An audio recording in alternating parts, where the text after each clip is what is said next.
There aren't too many daily activities that don't require the use of your hips.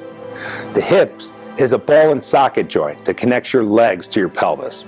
If you've been suffering from hip pain, even walking around the house can be literally difficult and debilitating. However, is that bad old hip a result of old age or a joint imbalance?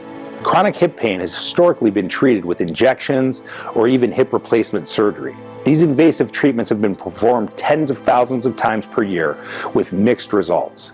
Thankfully, new research has begun to show that proper maintenance of your hips may help be able to save you from the scalpel. When your low back and hips and pelvis are balanced, they have a full range of motion and your hips will have equal wear and tear. They're designed to last you a lifetime.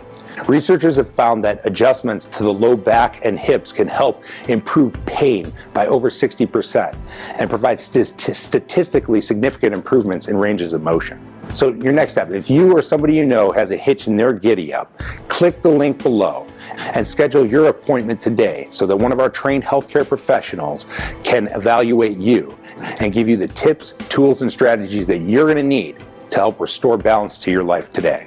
We'll look forward to seeing you soon.